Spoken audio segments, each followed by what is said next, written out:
Vamos ahora a... Estamos siguiendo los estudios del Catecismo Mayor, pues vamos también a tener un estudio del Catecismo Mayor, pero vamos a, en la línea especial del día de hoy, vamos a la Cena del Señor, pues repasar la pregunta primera, ¿no?, del Catecismo Mayor: ¿cuál es el fin principal y más alto del hombre? El fin principal y más alto del hombre es el de glorificar a Dios y gozar de Él para siempre. Esta breve declaración que la encontramos en el Catecismo Mayor, también, por supuesto, en el Catecismo Menor, ¿no? Y que los creyentes reformados pues saben de memoria, ¿no?, cuál es el fin principal del hombre: glorificar a Dios y gozar de Él para siempre. Entonces, una de las grandes cuestiones, ¿no?, de la vida es, o de los hombres, ¿no?, es el propósito de la vida, ¿no? El para qué vivimos, para qué vivir, ¿no? Si la vida tiene un sentido, ¿no? Y si es ¿cuál? ¿Cómo conocerlo? ¿Cómo saberlo? ¿Cómo emplearnos a ello? Estas son de las grandes cuestiones, ¿verdad?, de la filosofía, de la historia de la filosofía, que a nosotros no nos tenemos que entrar ahora en ella, ¿no?, porque no nos corresponde. Y aunque solamente remarcar que también es cierto que la filosofía, por lo menos a mediados del siglo XX, pues llegó al punto de decir, la vida no tiene ningún sentido, no como tal, la filosofía existencialista. No hay un propósito, y que de esta manera cada uno tiene que vivir su vida a tope, ¿no? O de una manera sincera, de una manera verídica, de una manera ¿cómo es la expresión? Auténtica, ¿no? Ser auténtico. Y es de esta manera como muchos se iban a vivir el sentido de su vida al tercer mundo, muchas veces, algunas veces de lo que ahora sería ayudante, otras veces de revolucionario, ¿no?, estilo Che, etcétera, etcétera, ¿no? En todo caso, vemos, ¿no?, aquí se nos está dando la respuesta de una manera muy sencilla, muy escueta, muy directa. El propósito de la vida, ¿no?, el por qué vivir, para qué vivir. Pues la respuesta que nos da la Biblia, la respuesta que nos da la palabra, simplemente es que el propósito, el sentido de la vida, es nuestro deber para con Dios. Nuestro deber para con Dios. Esto ya de entrada le quitaría el interés a muchos, ¿no? Por supuesto, de incrédulos, ¿no?, que no aceptan a Dios, pero incluso muchos de los creyentes, ¿no? Cuando dice, sí, a ver, el sentido de la vida, ¿cuál es? No, nuestro deber para con Dios. La palabra deber y con Dios, como que esto ya nos retrae un poco, diciendo, esto es como muy, muy seco, ¿no? Pero no hay algo más, ¿no? Entonces, nuestro deber para con Dios, esto nos plantea las cuestiones, ya de entrada, nos sitúa en nuestra posición para con Dios, ¿no? Es decir, el punto de partida, ¿no?, que nos da aquí el Catecismo Mayor y Menor de Westminster, el punto de partida, por lo tanto, es Dios, ¿no? Y el punto de partida de Dios, digamos, este punto de partida no se discute, ¿no?, y tampoco se prueba, ¿no? Dios está ahí, Dios es un hecho, ¿no?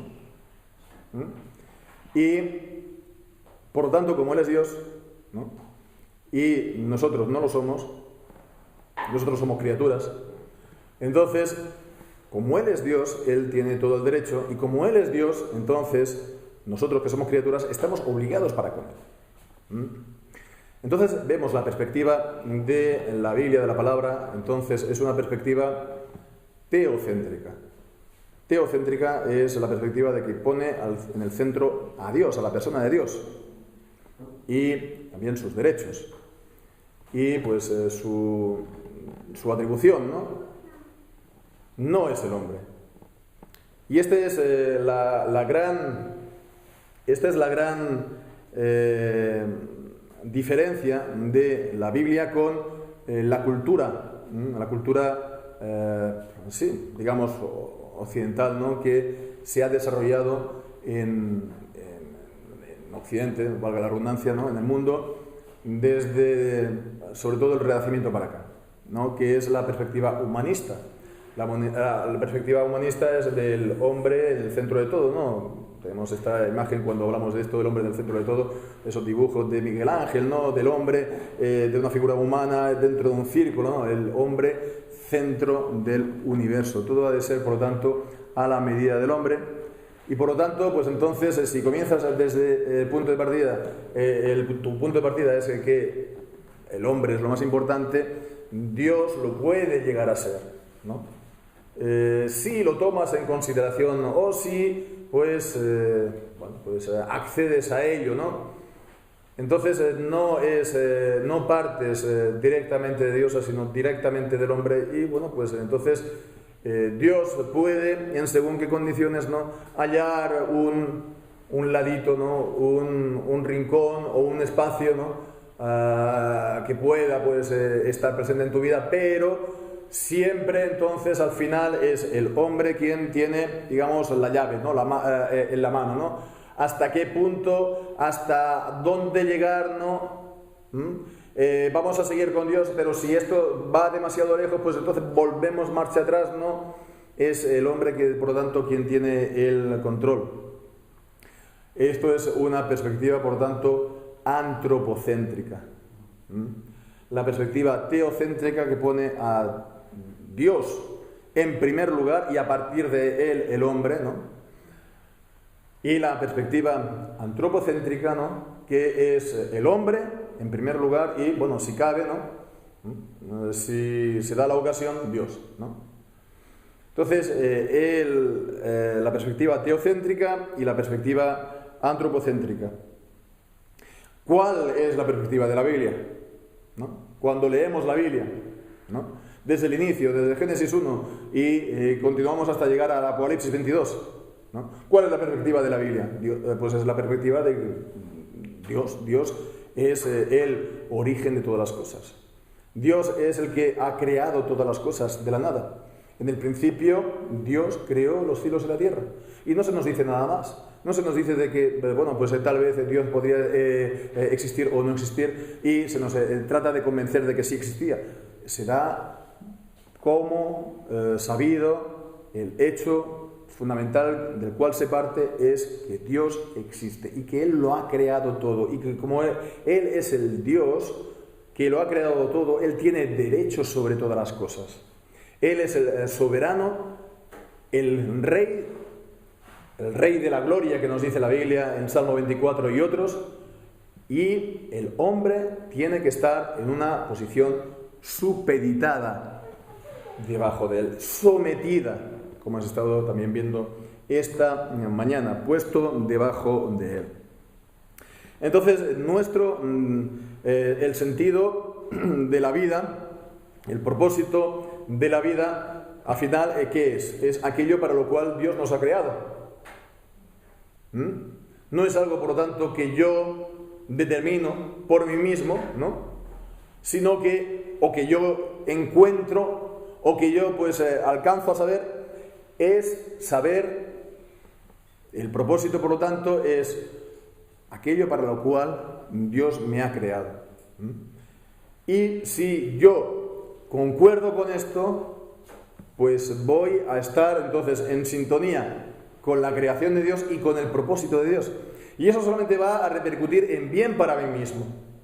Si yo no estoy en ese sentido o propósito con el que Dios me creó, pues es algo anormal, es algo fuera de lo normal, ¿no? Lo puedo a lo mejor reivindicar como, bueno, pues es mi derecho, o yo soy libre, pero yo estoy creado de una manera determinada, estoy, por así decirlo, determinado de una manera, ¿no? Y si yo no cumplo con esto, ¿no?, pues lo voy a sufrir.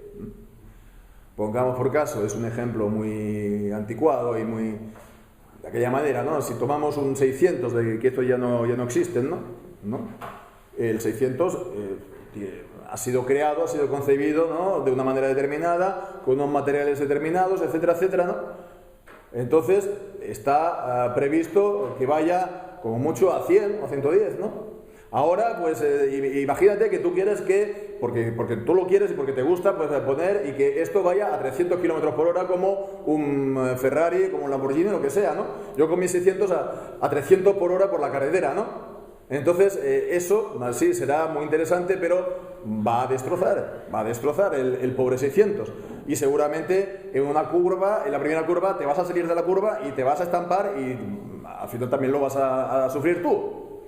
Entonces, vale, sí, libertad, vale, sí, derecho, pero somos lo que somos y lo que somos es lo que el Señor nos ha creado y nuestro propósito con el cual el Señor nos ha creado es el de glorificarlo a Él y también gozar de Él para siempre. Estos son, por lo tanto, este propósito principal que podemos verlo que tiene dos partes, ¿no? Glorificar a Dios y gozar de Él para siempre. Los dos también están muy relacionados entre sí, por supuesto.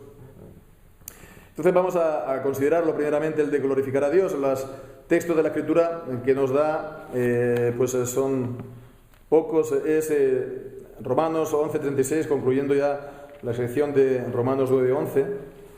Este texto que se conoce tanto dice: porque de Él, es decir, que procede de Él, para Él, el propósito, para Él, no, perdón, de Él, de origen, ¿no?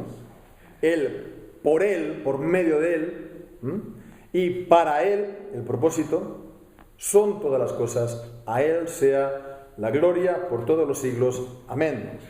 Y también en 1 Corintios capítulo 10 y versículo 31, 1 Corintios 10, 31, si pues coméis o bebéis o hacéis toda otra cosa, hacedlo todo para la gloria de Dios.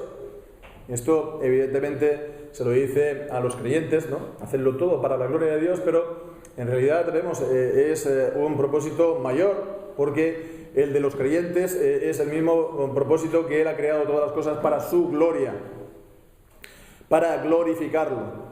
Lo que pasa es que los creyentes hemos reconocido, por su gracia, por supuesto, y vivimos, por lo tanto, conforme a este propósito original. Pero es por eso que los no creyentes, los incrédulos, viven vidas anómalas, viven en vidas, por así decirlo, fuera de lo normal, fuera, digamos, del propósito de Dios, fuera también de la creación de Dios. Entonces, el propósito principal de todas las cosas es la gloria de Dios, porque Dios existe. Entonces, ¿qué significa el glorificar a Dios? El glorificar a Dios pues se puede ver de dos maneras. Cómo Dios se glorifica a sí mismo y cómo nosotros glorificamos a Dios. ¿Cómo Dios se glorifica a sí mismo? Pues Dios se glorifica a sí mismo, ¿de qué manera? Pues dándose a conocer, revelándose. Porque al revelarse, Él pues se da a conocer tal y como Él es, y por lo tanto un ser absolutamente glorioso. Esa gloria que es en Dios no puede ser aumentada ni puede ser disminuida, porque Él es el absolutamente glorioso en sí mismo, porque Él es el infinito en todas sus perfecciones, que nunca, por lo tanto, ha pasado del no ser al ser, sino que Él siempre ha existido, y Él es, por lo tanto, inmutable. La gloria que es en Él es infinita y, por lo tanto, no puede aumentar en sí misma. Es la gloria inherente, es la gloria de Dios, y esa gloria de Dios, Él se glorifica a sí mismo como, pues, dándose a conocer en sus obras, por medio de sus obras. En la obra de la creación, Él se da a conocer, Él da a conocer la gloria de su sabiduría, de su inteligencia y de su poder. El apóstol Pablo en Romanos 1 dice: su eterno poder y su divinidad se hacen claramente visibles desde la creación del mundo. El Salmo 19 nos dice que un día declara palabra a otro día. Los cielos cuentan la gloria de Dios, nos dice este Salmo. la obra de sus manos. Dios se da a conocer por medio de ellas, en la obra de la creación, incluso en la obra de la providencia, del gobierno del mundo, que estamos también considerando normalmente. Ahora estamos pues considerando la providencia de Dios en el Catecismo Mayor. Entonces Dios también se da a conocer en sus providencias, ¿no? Ya sea de bendición o visitación para bendición o visitación para juicio, ¿no? Incluso en el juicio. El mensaje del profeta Ezequiel, ¿no? Que repite una y otra vez en el libro, ¿no? Y así conocerán, ¿no? Y conocerán que yo soy Jehová Dios, ¿no? La mayoría de las veces en contextos de juicio. Entonces los juicios de Dios también dan a conocer a Dios. Dan a conocer a Dios su justicia, su ira, su desagrado, en fin. Dios se da a conocer en todas sus obras. Por eso es, dicho sea de paso, pues no es un favor que se le hace a Dios cuando hay juicios. Decir, no, esto no tiene nada que ver con un juicio de Dios, esto ocurre porque sí y no viene de Dios, etcétera, etcétera. No. Dios se da a conocer en la obra de sus manos, ya sea de bendición o de juicio. Y bien, pues entonces, esta es la obra por la cual Él se glorifica y, por supuesto, la obra de la redención, la obra de la salvación, que va también de la mano de la revelación especial de Dios, recogida en su santa palabra. El plan de salvación por el cual Dios salva a los hombres caídos, ¿no? Totalmente, por lo tanto, corrompidos en su naturaleza, indispuestos, enemigos de Dios. El Señor pues los salva, pues primeramente de una manera objetiva en la obra de Cristo, quitando por lo tanto pues la condenación, ¿no? De una manera objetiva delante de Dios, satisfaciendo así su justicia por medio de su sacrificio, y pues después de una manera personal, subjetiva, aplicando esa redención, esa obra perfecta de Cristo en su interior por medio del Espíritu Santo, venciendo, como veíamos esta mañana, esa resistencia, venciendo por lo tanto esa indisposición, haciéndolo pues que Él quiera, que Él desee, que Él vaya a Cristo y que Él por lo tanto se someta voluntariamente a Dios, ¿no? Y a su justicia. Entonces, esta es la obra por la cual Dios se glorifica a sí mismo. Y bueno, después está la gloria, que nosotros pues hemos de glorificarlo, ¿no? Y entonces esta gloria que nosotros le glorificamos, ¿cómo es? La de Dios es revelándose a sí mismo, pues la nuestra, ¿cómo es? Pues reconociéndolo a Él tal y como Él es. Reconociendo su obra tal y como Él es. Tanto en la creación, como también en la providencia, como también en la salvación. La gloria que es en sí misma no crece ni aumenta. La nuestra entonces es declarativa, ¿no? Estamos declarando, proclamando su gloria. En este sentido, pues puede ser la gloria de Dios entre los hombres, entiéndase bien, aumentada, ¿no? Está ese lema, creo que es de los jesuitas, pero bueno, es otra cosa, ¿no? El del para la mayor gloria de Dios, ¿no? Bueno, pues dejemos que de lado que sea de un lema de tan simpática orden, pero digamos que se puede, la podemos usar, ¿no? Para la mayor gloria de Dios, hacer para que el Señor sea más glorificado entre los hombres, ¿no? Entonces hemos de glorificarlo, ya digo, esto es un deber para todos los seres humanos, es el propósito por el cual Dios los creó, ¿no? Y bueno, pues Dios tiene el derecho sobre ellos, por causa de haberlos creado. En ese sentido, Dios es el Padre de los espíritus de toda carne. No en el sentido pues que Él sea todos los seres humanos hijos de Dios, en un sentido de salvación, pero Dios tiene el derecho, por lo tanto, como creador, ¿no? Como de aquel de quien ellos han recibido la vida, de ser glorificado de esta manera. Pero nosotros, los que hemos recibido por lo tanto su gracia en Cristo, pues de una manera añadida, suplementaria, pues por su salvación, ¿no? Tal como nos dice en 1 Corintios capítulo 6 y versículo 20, también en este sentido, 1 Corintios 6, 20, cuando dice, pues sois comprados por precio. Glorificad pues a Dios en vuestro cuerpo y en vuestro espíritu, los cuales son de Dios. Hemos sido comprados por Cristo, hemos sido comprados por precio, el precio de su sangre. Entonces, como somos de Él, dice, glorificad a Dios en vuestro cuerpo y también en vuestro espíritu, siendo así santos así en cuerpo como en espíritu, ¿no? Evitando toda contaminación de carne como de espíritu, como dice en 2 Corintios capítulo 7, versículo 1, perfeccionando la santidad en el temor de Dios. Entonces, pues, hemos de glorificarlo haciendo su voluntad, básicamente, ¿no?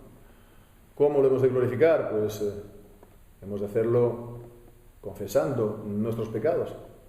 Cuando en Josué hubo aquel, listillo, que tomó de la anatema en en Jericó, pues Acán, cuando fue conocido por Josué y fue confrontado, ¿qué dijo Josué? Da gloria a Dios, ¿no? Confiesa tu pecado.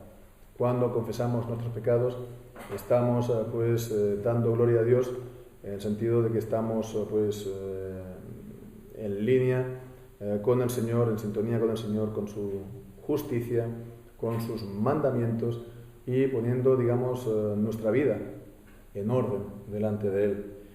Entonces, confesando nuestros pecados, confiando en Dios como nuestro Redentor, como nuestro Salvador, lo que nos dice pues la primera de Juan, capítulo 1, que si decimos que no tenemos pecado, nos engañamos a nosotros mismos, pero si confesamos nuestros pecados, pues entonces Él es fiel y justo para perdonar nuestros pecados, y la sangre de Jesucristo, su Hijo, nos limpia de toda iniquidad. Confiando, por lo tanto, en las promesas del perdón del Señor en Cristo, y, por lo tanto, de esa manera recibiendo su amor. El amor que hemos visto es el primero, el amor que nos previene, que nos antecede a nosotros y que prepara nuestro amor, genera nuestro amor. Y un amor por Dios que ha de ser por encima de todas las cosas, ¿no? Amarás al Señor tu Dios, a Jehová tu Dios, con todo el corazón, con toda tu alma, con todas tus fuerzas, ¿no? Y después también al prójimo como a ti mismo. Y de esta manera, pues, nos lleva a glorificar a Dios como obedeciendo su palabra, pues como creyentes en Él y por amor a Él. Esto es lo que dice la Escritura en la carta a los Gálatas como la fe que obra por el amor. La fe, creyendo en Él, nos lleva a obedecer a sus mandamientos por amor a Él. Y de esta manera, pues, creciendo en Él, creciendo en su gracia, creciendo en su conocimiento, creciendo también en su compañerismo. Y esto, pues, nos va a hacer aumentar nuestro apego, nuestra entrega a Él, y nos va a despertar y a generar más y más nuestro celo por Él, y vamos a vivir, por lo tanto, para su gloria, de manera que, como hemos visto en 1 Corintios, aún si comemos, aún si bebemos, aún si decimos una palabra, aún si la callamos, todo lo que hagamos sea para su gloria. Esto, evidentemente, pues es cuando tenemos un corazón que está avivado y está lleno de celo por su nombre, temiendo al Señor, temiendo a su nombre, jurando por su nombre, viviendo para su gloria, obedeciendo sus mandamientos. En suma, todo esto es glorificar a Dios nosotros como creyentes, y haciendo esto estamos cumpliendo el propósito de Dios. Pero vemos que esto es solamente una parte, porque la otra es, dice, gozar de Él para siempre. Lo que nos van a decir los incrédulos es que, bueno, te estás sujetando a algo exterior a ti mismo, coarta tu libertad, va a agobiarte, por supuesto, por tanto la vida no va a estar pues limitado, no vas a hacer lo que quieras y entonces vas a estar pues muy agobiado y vas a estar pues muy reprimido, muy triste, ¿no? Pues lleno de complejos y muy mal, ¿no? Y mira a mí, que yo he hecho pues tantas cosas, ¿no? Yo he vivido tanto en el mundo, yo he ido aquí, yo he ido allá, he estado aquí con tanto y con tantas, ¿no? Y bueno, pues mira a mí, yo soy pues una persona muy liberada, muy liberal, muy, dicen, realizada, ¿no? He hecho lo que he querido, ¿no? Y bueno, como dice la canción, no, lo hice a mi manera. Entonces, esto es lo que la cultura occidental, sobre todo en los años del siglo XX, lo ha dado como modelo de, bueno, pues esta gente sí que sabe, ¿no? O esta gente sí que puede, ¿no? Ha conseguido hacer lo que él quería. Estos son los que valen, ¿no? Los que se sujetan, los que están abajo, los que se someten, ¿no? Y sobre todo los que someten a Dios, pues entonces los pobres es que no pueden hacer otra cosa, ¿no? Es un poco la mentalidad, ¿no? de esta mentalidad occidental, ¿no? Existencialista, ¿no? Que todavía pues estamos nosotros sufriendo en sus últimos coletazos, porque espero y creo que va a ser así, va a ser cambiada. Bien, pues entonces no, porque al final el vivir para el propósito de Dios es lo que nos va a tener una verdadera realización como criaturas. Estaremos, por lo tanto, viviendo para el propósito que hemos creado. No vamos a pretender ir a 300 por la carretera de curvas si hemos sido creados para ir a 80, ¿no? Y con cuidado, por así decirlo. Vamos entonces a ir de una manera pues segura en la vida, y esto nos va a evitar muchos problemas, muchos descarrilamientos y muchas sinsabores y aún maldiciones. Gozar de Él para siempre, y los textos que nos dan aquí es el Salmo 73, versículo 24 y 28 que hemos estado cantando. Tenemos este gran privilegio, por lo tanto, de poder cantar los salmos de la palabra de Dios como iglesia. Y dice: me has guiado según tu consejo, y después me recibirás en gloria. ¿A quién tengo yo en los cielos? Y fuera de ti nada deseo en la tierra. Mi carne y mi corazón desfallecen, mas la roca de mi corazón y mi porción es Dios para siempre. Vemos, subrayamos, para siempre. Porque he aquí, los que se alejan de ti perecerán. Tú destruirás a todo aquel que fornica apartándose de ti. Pero en cuanto a mí, el acercarme a Dios es el bien. He puesto en el Señor Jehová mi esperanza para contar todas tus obras. Y también en primera de Juan, primera de Juan, capítulo 17. Que digo yo, primera de Juan, Evangelio de Juan, capítulo 17.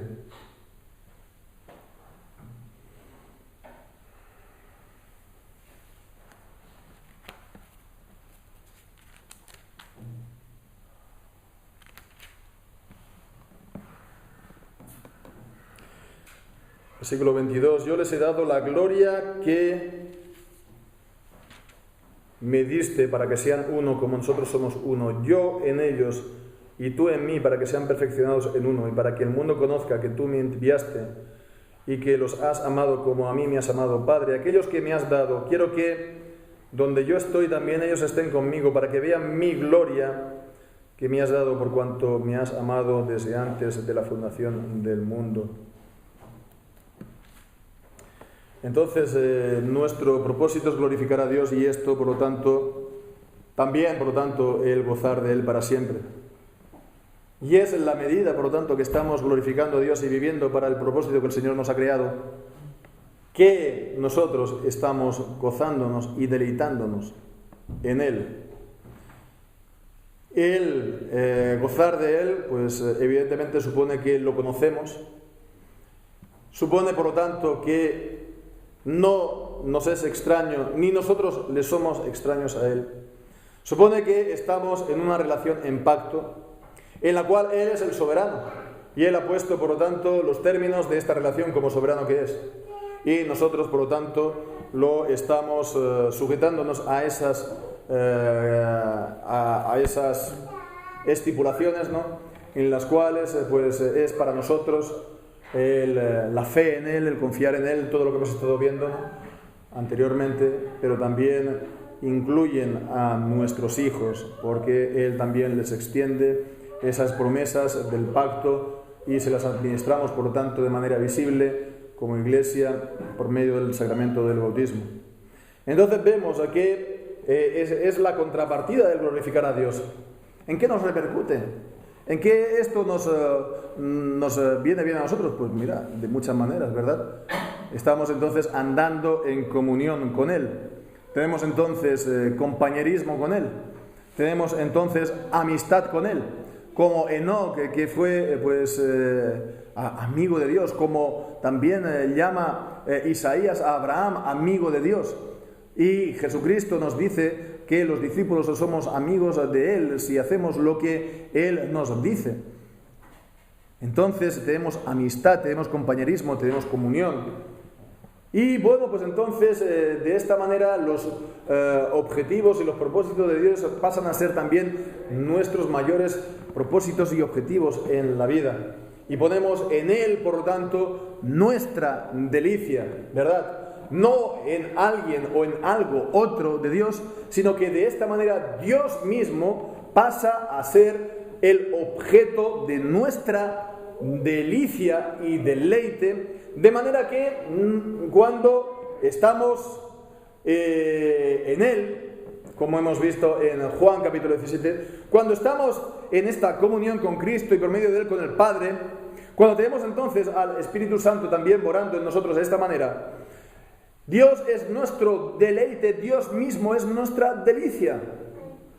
Y esa deleite y esa delicia no puede ser colmada por nada ni por nadie que no sea Él en esta vida, ya sea humano o ya sea material o ya sea de cumplimiento, de expectativas, de promesas, de proyectos, etc. Nada ni nadie, por lo tanto, puede ocupar el lugar de Dios.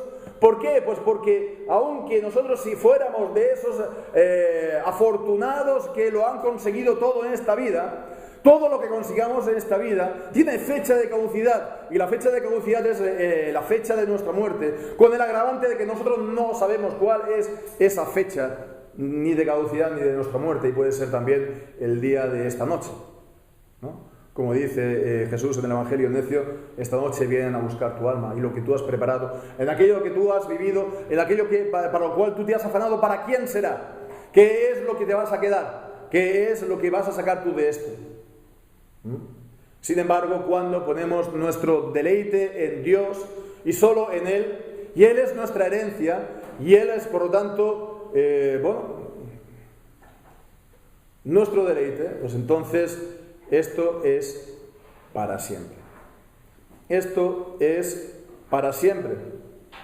Y esto es lo que cambia en la perspectiva del Salmo 23, que Él está pues trabajado, Él está pues agobiado, Él ve la prosperidad de los impíos, Él ve pues su triste vida aquí en la tierra, pero Él después contempla las cosas tal y como son a la luz de la eternidad y dice, bueno, pues ellos van a acabar y lo que han hecho en esta vida aquí se va a quedar. Sin embargo, yo tengo mi bien, mi gozo, mi deleite en Dios para siempre. Porque, como dice aquella canción, la muerte no es el final, ¿no? Porque nuestros espíritus son inmortales. Y Dios, por lo tanto, es quien cuando nos llama a su comunión, cuando Dios pasa a ser Dios nuestro, nos da vida eterna. De manera que nuestro espíritu revive. Es la primera resurrección. la de nuestra alma. Antes estamos entonces muertos espiritualmente, muertos en la naturaleza pecaminosa nuestra, en delitos y en pecados, y el Señor nos da vida en Cristo. Y esto, por lo tanto, es una vida para siempre. De manera que no vamos entonces otra vez a volver atrás, a volver al estado de la muerte y de condenación. Tenemos vida eterna en Cristo. De cierto os digo que el que cree en mí tiene vida eterna, lo dice Jesús en el Evangelio de Juan. El que cree en mí tiene vida eterna. Y para eso el Señor incluso nos ha dado las arras, nos ha dado las señales visibles de sus sacramentos, y en particular el que hemos podido tener también esta mañana, la Cena del Señor, porque nos recuerda también de esta manera esta misma verdad, que quien cree en mí tiene vida eterna. Pues nos lo recuerda esto en Juan capítulo 6 y versículo 54 y versículo 56, cuando dice allí: el que come mi carne y bebe mi sangre tiene vida eterna, y yo lo resucitaré en el día postrero. El que come mi carne y bebe mi sangre en mí permanece, y yo en él.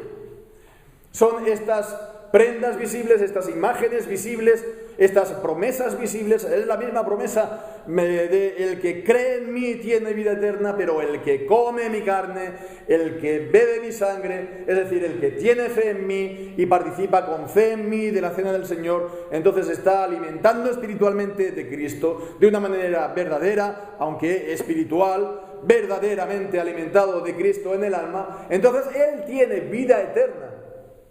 Y de esa manera, por lo tanto, Dios es su Dios para siempre, porque Dios no es Dios de muertos, sino de vivos. Y el Señor, por lo tanto, nos ha dado vida eterna y permanente en Cristo, aquel que cree en Él. Y de esta manera, pues, tenemos un deleite en esta vida incomparable con cualquier otra cosa, pero un deleite en sí mismo incomparable con cualquier otra cosa, porque es un deleite. Imaginémonos que cuando haya pasado una infinidad de siglos, solamente será el inicio de la infinidad que quedará por recorrer, del deleite del creyente en Dios. Y además, todos juntos, con la infinidad, con la multitud incontable, humanamente hablando, de los que el Señor vino a redimir y salvó, que estarán también igualmente gozando y deleitándose de Dios y en Dios para siempre. Pues gloria a Dios, el Señor sea glorificado en nuestras vidas, y nosotros pues podamos entonces gozarnos y deleitarnos en Él, como hemos visto. Amén.